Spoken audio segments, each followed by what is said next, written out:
Kina son fatar ki ta haske, tana sheƙi, tana glowing? So ki biyo ni domin ki ga yadda za ki haɗa wannan sabulun shinkafan da kanki, wanda zai sa fatan ki ta haske tana sheƙi. Wannan sirri ne na 'yan Indiya da na gani na ce to bari in kawo mana domin mu ma mu amfana da wannan sirri. Kamar dai yadda kuke gani wannan sabulun yana cire pimples, yana cire dark spots, yana saka glowing, yana sa skin ɗinku ta yi bright. So idan ku biyo ni za ku gani yadda za ku haɗa. A cikin kwano za ku samu ku zuba shinkafar ku kamar cokali 4 kenan, irin cokalin da kuka ga an yi amfani da shi, ko kuma ku kintata ku ga yanda ya kamata ku zuba. Sannan sai ku wanke shinkafar ku, ku tabbatar shinkafar nan da za ku yi amfani da ita shinkafar tuwo ce za ku yi amfani da ita, farar shinkafa kenan. So ku tabbatar kun wanke ta, duk wani datti da yake jiki kun cire shi, sai ku ajiye shi ku jiƙa shi for about 2 hours. Za ku bar shi a cikin ruwa kenan. To bayan ya kai 2 hours sannan sai ku zo ku tsiyaye ruwa ɗin daga ciki. Bayan kun tsiyaye ruwanku daga ciki to sai ku zo ku je ku baza wannan shinkafar, ma'ana dai ku shanya ta. Idan kuna da dehydrator za ku yi amfani da dehydrator ɗinku ku busar da shi. Idan babu za ku iya amfani da shi a rana ku je ku shanya shi inda dai wani datti ba zai hau kai ba kenan. So bayan ya bushe kuna gani shine abu na gaba da za ku yi, za ku je ku niƙa shi ne ya zama gari.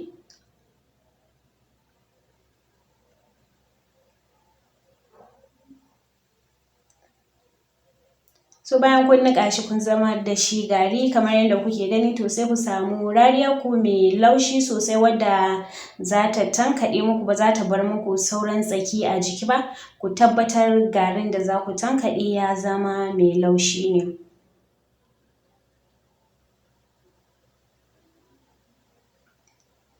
Kamar yadda kuke gani gashi yadda garinku yake. So abu na gaba da za ku yi shine za ku samu dankali ku fere bayan shi, za ku tafasar da shi a wuta ba ya dahu sosai ba, just about 5 minutes kenan. Just ku ba shi tsoro dai akan wuta, kada ku bari ya dahu. Idan kuka tashi bayan kun gama kun dafa dankalin ku, to sai ku zo ku samu aloe vera ɗinku ku cire gel ɗin, da gel ɗin za ku yi amfani kamar yadda kuke gani.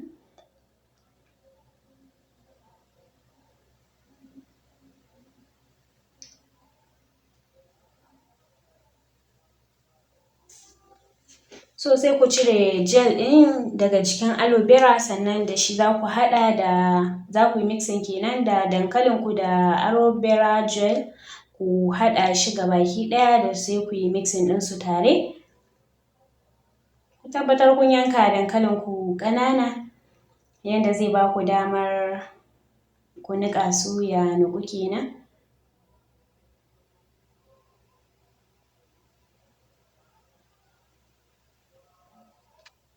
Sai ku haɗa ku yi mixing ɗinsu tare, ku niƙa su kamar da yadda kuke gani.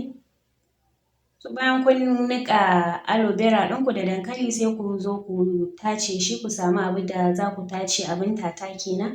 Ku tabbatar kun matse ruwan sosai daga jiki.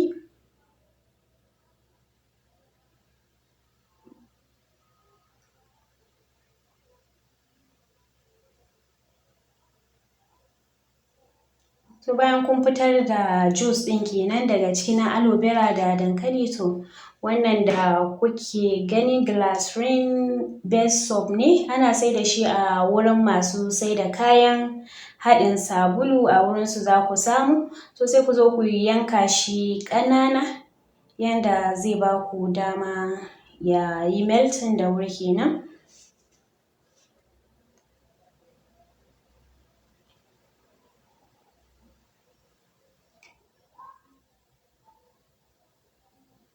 Bayan kun gama yanka su kamar haka, so abu na gaba da za ku yi shine sai ku samu wani kwano haka ku juye shi a ciki, sai ku zo ku ɗora shi ba a kan wuta za ku sa direct ba, haka za ku yi double boiled method za ku yi amfani da shi, ku yi boiling ɗin shi.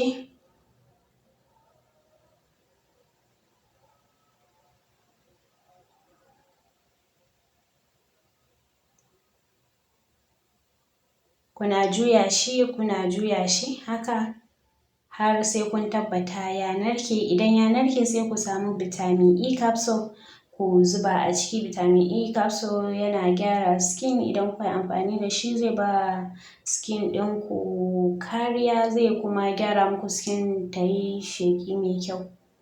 Dan sai ku zo ku haɗa wannan powder da kuka tankaɗe na shinkafa kenan, sai ku saka juice ɗin nan na aloe vera da dankali, shi ma sai ku yi mixing ɗin shi. Ku tabbatar kun yi mixing ɗin su sosai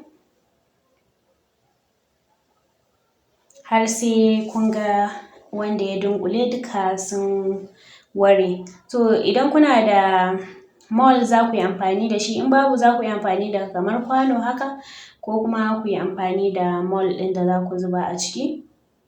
To wannan mixture da kuka yi gabaki ɗaya sai ku zo ku zuba a cikin mold ɗinku, ko kuma ku yi amfani da kwano irin wannan ku zuba idan ba ku da mold kenan. Sai ku bar shi for about 24 hours ya bushe kenan. To gashi bayan 24 hours komai ya bushe already sabulu ya zama ready. To idan kuka yi amfani da wannan sabulu zai cire muku black spots, pimples, gaba ɗaya fatan ku za ta yi haske. You will thank me later idan kuka yi amfani da sabulun nan. Ku yi following ɗina domin kawo muku tips irin wannan. Idan na gani in kawo muku, ku yi share, ku yi like domin wasu ma su gani su yi amfana da abin da kuma kuka amfana.